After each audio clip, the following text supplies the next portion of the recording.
کون ہے؟ تراویح میں صاحب کو پیسے دے سکتے ہیں؟ نہیں. حافظ صاحب نے برا کیا ہے نا جو آپ کو 27 دن تک قرآن سنا ہے.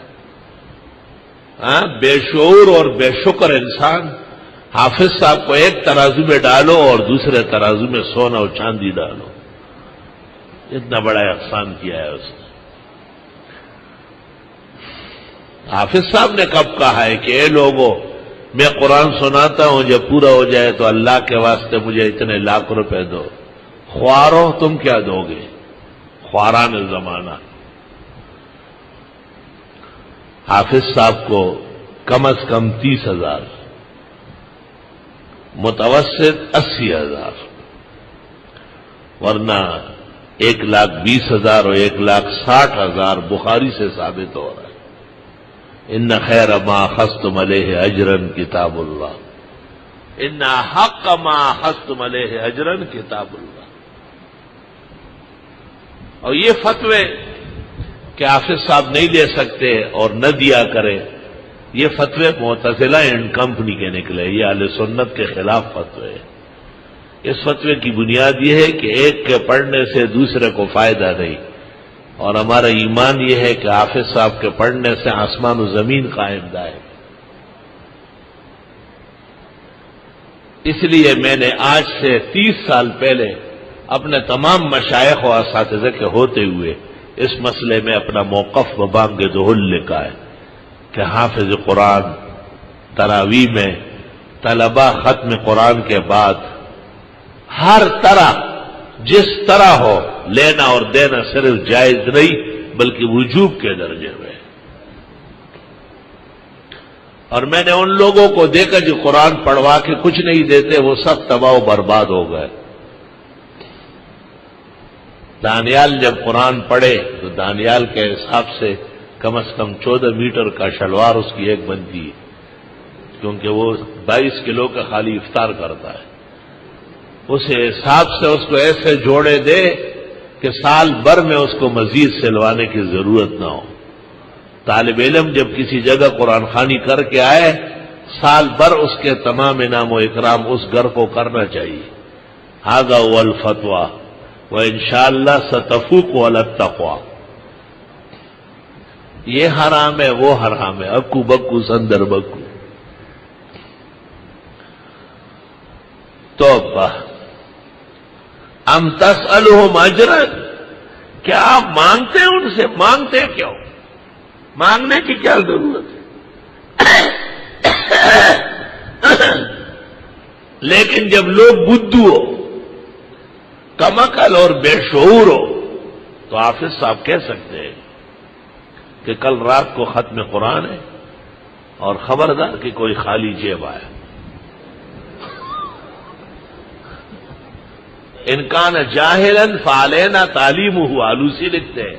بے وقوف ہے، سمجھانا پڑتا ہے کہ خالی جو ہے نا گلے ملنا اور ہاتھ ملانا، اس کا کیا مطلب ہے؟ تش پتورا اور کالو خان تے گورا. آپ کا گھر مغلوں نے لوٹا ہے کیا؟ یا فوجی گھس گئے تھے تباہ کرنے کے لیے، یا ڈرون حملے نے مارا ہے؟ حافظوں کو رچاؤ، مالا مال کرو. اور فتویٰ عاجز فقیر کا تحریراً کتابی شکل میں شائع ہو چکا ہے. ماں کا بیٹا اس کا جواب لکھے. ساڑھا پلہ بھاری ہے. جنہوں نے مجھ سے بخاری پڑھی ہے وہ خوب سمجھتے ہیں، ان کو سب معلوم ہے. وہاں میں پورا سال ان کو سمجھا چکا ہوں، ان کو ضرورت نہیں ہے اعادے کی. اتنا یاد رکھو کہ ایک دارالافتاء جو بہت قیمتی اور بیش بہا ہے، ہمارا بھی اس پر یقین ہے، لیکن اس سے غلط فتویٰ نکلا ہے. اور اس کے بعد دوسرا اور تیسرا، یہ آپ کو پتہ ہے لکیر کے فقیر بیٹھے ہوتے ہیں. اور دارالافتاء میں کون لوگ ہوتے ہیں یہ بھی آپ سب سمجھتے ہیں.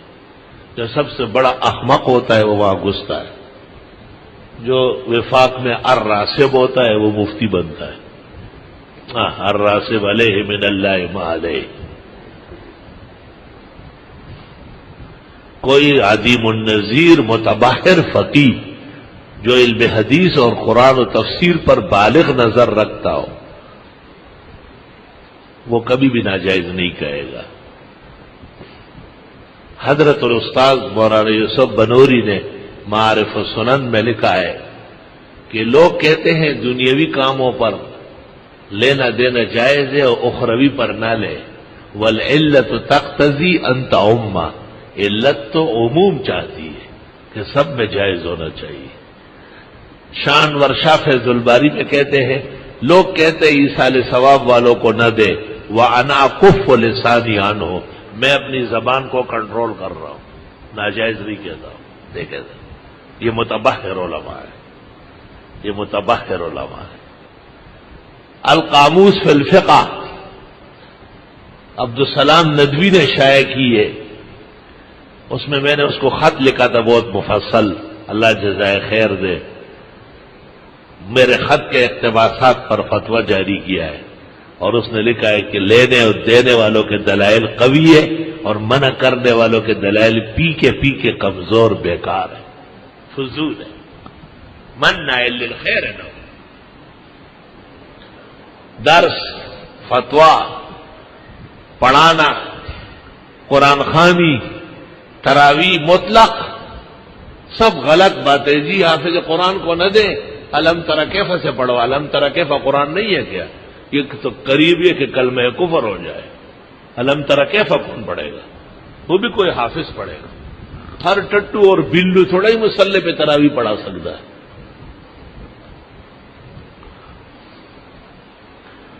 یہ بات میں نے اس لیے کہی کہ ہمارے حفاظ بھائیوں کے ساتھ زیادتی ہو رہی اور بلا دلیل و برہان کے ان کو رگڑا جا رہا ہے، اور عوام کے ہاتھوں میں گستاخی کا چرت دیا جا رہا ہے کہ دیکھیں ہم تو آپ کے پیچھے پڑتے ہیں مگر آپ نے کچھ لینا نہیں۔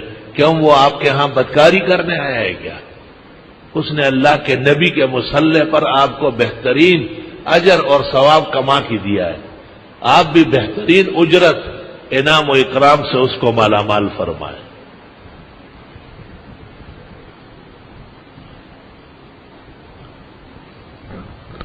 کیونکہ یہ فتاوا جو تمام مدرسوں سے شائع ہے ایک دوسرے کو دیکھ کے لکھا ہے، اور ان میں کوئی سوچ، فکر، عقل، دانش، شعور نہیں رکھا گیا، اس لیے یہ فتوے میرے سامنے مچھر کے پر کے برابر نہیں۔ میں ان کو فتوے سمجھتا ہی نہیں ہوں، میں ان کو اخبار جنگ کے صفحے سمجھتا ہوں۔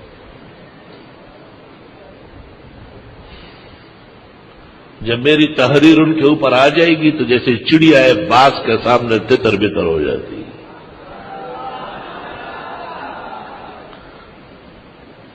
اور نعرے لگاؤ گے، صبر کرو ذرا۔ ہاں، اس کی برکت ہے کہ روز سیٹ آتا ہے تم میں نوٹ بانٹتا ہے، روز یہ تقریروں سے اس وہ جوش آیا ہوا ہے، کہتے رات کو پھر آ رہا ہوں، میں نے کہا آؤ، روز آؤ۔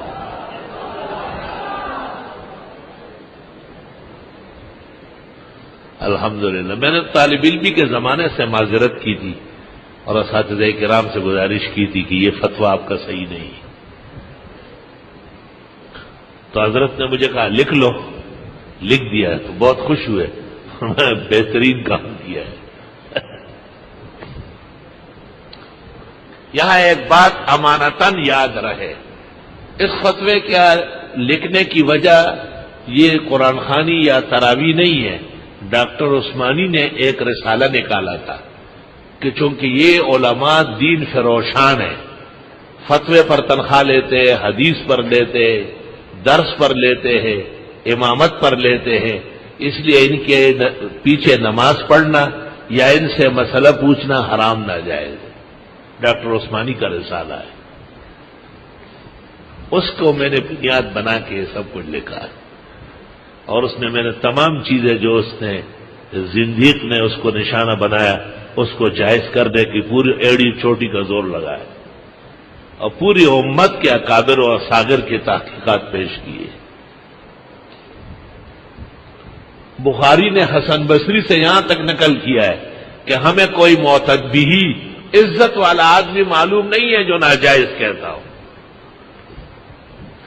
آخری بات سن لو، ابھی 27 کو حرمین شریفین میں قرآن خوانی تراویح کا ختم ہوگا، آپ ذرا اس رات کو دیکھ لیں، تب پروگرام دیکھیں، اعلان ہوتا ہے مراکش کے بادشاہ کی طرف سے مرسڈیز گاڑی 4 فلاں جگہ، یہ نمبر، یہ چابیاں امام سدیس کے لیے، فلاں شہزادے کی طرف سے عزیزیہ میں 3 ایکڑ پر مشتمل محل، قرآن پڑھنے کی سلے میں چابی اور کاغذات حاضر ہے، ان کا سیکرٹری آ کے وصول کرے۔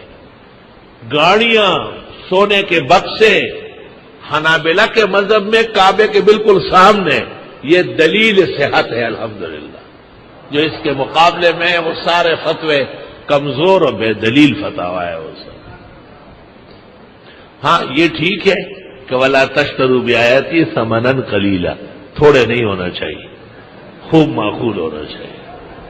اس لیے وہ سونے کے بکسے اور کوٹیاں، محلات، بنگلے، مرسڈیز گاڑیاں اور پتہ نہیں دنیا کے کتنے سرمائے، کتنے بینک بیلنس ان کے سپرد ہو جائے، ہر ختم ہے۔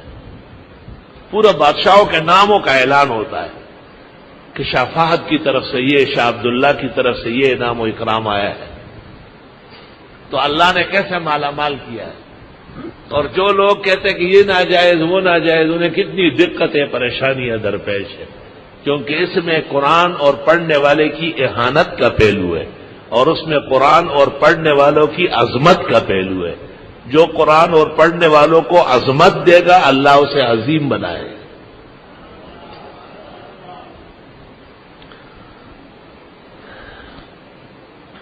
اور زیادہ کچھ کہنے کی ضرورت نہیں، کیونکہ یہ میرا فتویٰ و تحریر آپ کے حق میں ہے، اس کو ویسے بھی آپ آگے بڑھائیں گے۔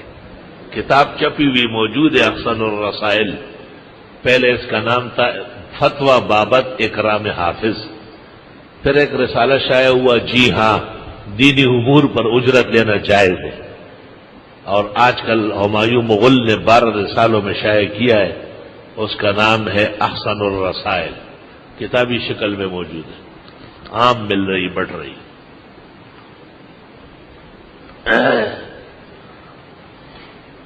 قرآن خوانی کے وقت طالب علموں کو ٹھنڈے شربت، کبھی دودھ کے، کبھی پستے بادام کے، قرآن خوانی جب مکمل ہو جائے اعلیٰ قسم کے طعام اور نوٹوں کے لفافے، اور سب طلباء کو سوٹ اور جوڑے۔ اگر یہ کر لیا گیا تو جس کام کے لیے کیا ہے وہ ہوگا، اور اگر یہ نہیں کیا تو انشاءاللہ تباہ و برباد ہوگا۔ ہاں یاد رکھنا، طالب علموں کی توہین برداشت نہیں ہے، بالکل۔ طالب علم کسی کے باپ کے مزدور ہے، جو ان کے گھر میں 2 گھنٹے بیٹھے رہتے ہیں، وہ ان کے گھر کے لیے مدرسے میں آئے تھے کیا؟ وہ اپنے اللہ کے دین کا علم پڑھنے آئے۔ آپ ان کو گھر لے چلتے، قرآن خوانی کراتے، معزز مہمان کی طرح اکرام دیں گے، اور اکرام بغیر طعام، شراب، کپڑے اور پیسوں کے کوئی معنی ہی نہیں رکھتے تھا، اور کیا اکرام ہوتا ہے۔ ان خیر ما اخذتم علیہ اجرا کتاب اللہ، ان حق ما اخذتم علیہ اجرا کتاب اللہ، بخاری شریف کے اندر تقریباً 22 جگہ یہ حدیث موجود ہے۔ بعض لوگ کہتے ہیں کہ جی یہ بیوع میں لایا ہے، تو ٹھیک ہے نا، خرید فروخت کے طور پر بھی ثابت ہے۔ کبھی کہتے ہیں یہ غنائم میں لایا ہے، تو کیا فضائل قرآن میں نہیں لایا؟ کیا فضائل قرآن میں بھی تو ذکر ہوا ہے، بات ہی ختم ہو گئی۔ ام تسألہم اجرا، کیا آپ مانگتے ہیں ان سے اجرت؟ مانگے نہیں، تبلیغ والوں کی طرح چندہ نہ مانگے، بندہ مانگے کہ تو چل ساتھ۔ فہم من مغرم مثقلون، پس وہ اس کے بوجھ تلے دبے ہوئے ہیں۔ ام عندہم الغیب، یا ان کو علم غیب ہے، فہم یکتبون، پس یہ لکھ رہے ہیں۔ طالب علمی کے زمانے میں ایک سیٹ آیا اور مجھے کہا کہ طالب علموں کو لے جانا ہے قرآن خوانی کے لیے، میں گاڑیاں لے آؤں گا، چھٹی ہے، کل جمعہ ہے آپ کی، ناشتہ بھی وہیں کر لیں گے اور قرآن شریف پڑھ لیں۔ ہم چلے گئے وہاں۔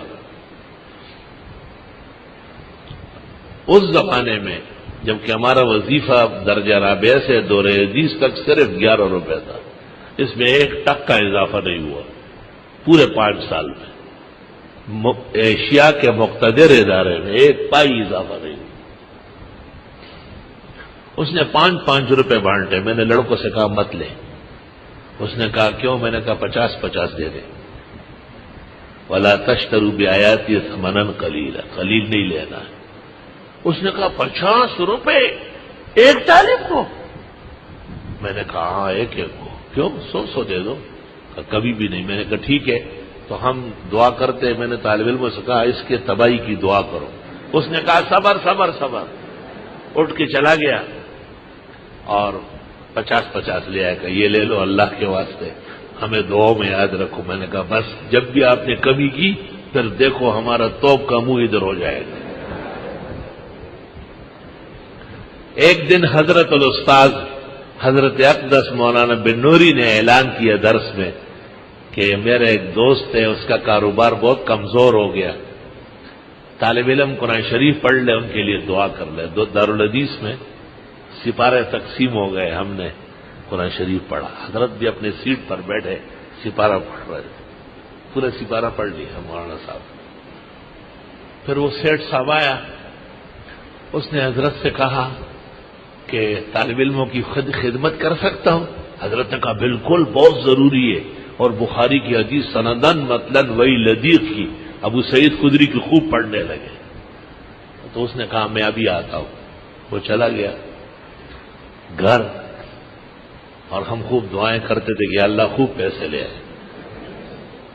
وہ بھی ایک بنڈل لے آیا. حضرت صاحب کو کہا کہ 50-50 آپ نے فرمایا بہت ہے. اس زمانے میں 50 روپے کسی مدرس کے پاس بھی نہیں ہوتے تھے. تو حضرت مولانا رحمت اللہ علیہ نے وہ پیسے لے کے فرمایا کہ میں خود تقسیم کرتا ہوں تاکہ میرے شاگرد اس کو ناجائز نہ کہے. ہم نے درخواست کی کہ آپ اپنی جگہ بیٹھے، ہم یہی آ کے لیتے ہیں. حضرت نے کہا اچھا، ورنہ آپ باقاعدہ ایسا اٹھ کے جانے لگے تھے. ہم نے کہا حضرت آپ اپنی جگہ تشریف رکھیں، ہم سب مل کے جو ہے ایک ایک آتے رہیں گے. حضرت مولانا کے مبارک ہاتھوں سے الحمدللہ ہم لے چکے.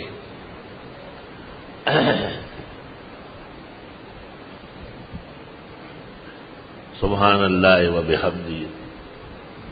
ہاں ما د بازونو یاری کڑی ادو بورڈنگ ما تمو لاسولا سنگنا. ایسے بڑے بڑے محدثین فقہا حضرت جب تشریف لاتے تھے طالب علم کہتے تھے امام بخاری خود آ رہا ہے، دیکھو کیسے شان و شوکت اللہ نے دی.